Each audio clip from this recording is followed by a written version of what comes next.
ഇന്ന് ഡിസംബർ 13. ഇന്ന് നമ്മൾ വായിക്കാൻ പോകുന്നത് സങ്കീർത്തനം 111. അത്ഭുതങ്ങൾ പ്രവർത്തിക്കുന്ന കർത്താവ്.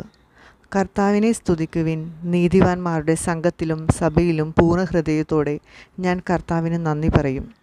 കർത്താവിൻ്റെ പ്രവൃത്തികൾ മഹനീയങ്ങളാണ്. അവയിൽ ആനന്ദിക്കുന്നവർ അവ ഗ്രഹിക്കാൻ ആഗ്രഹിക്കുന്നു. അവിടുത്തെ പ്രവൃത്തി മഹത്വം തേജസ്സുമറ്റതാണ്. അവിടുത്തെ നീതി ശാശ്വതമാണ്. തൻ്റെ അത്ഭുത പ്രവൃത്തികളെ അവിടുന്ന് സ്മരണീയമാക്കി. കർത്താവ് കൃപയാലും വാത്സല്യനിധിയുമാണ്. തൻ്റെ ഭക്തർക്ക് അവിടുന്ന് ആഹാരം നൽകുന്നു. അവിടുന്ന് തൻ്റെ ഉടമ്പടിയെ എപ്പോഴും അനുസ്മരിക്കുന്നു. ജനതകളുടെ അവകാശത്തെ തൻ്റെ ജനത്തിന് നൽകിക്കൊണ്ട് തൻ്റെ പ്രവൃത്തികളുടെ ശക്തിയെ അവർക്ക് വെളിപ്പെടുത്തി. അവിടുത്തെ പ്രവൃത്തികൾ വിശ്വസ്തവും നീതിയുക്തവുമാണ്. അവിടുത്തെ പ്രമാണങ്ങൾ വിശ്വസ്യവുമാണ്.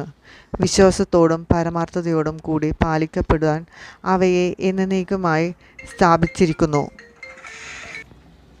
അവിടുന്ന് തൻ്റെ ജനത്തെ വീണ്ടെടുത്തു.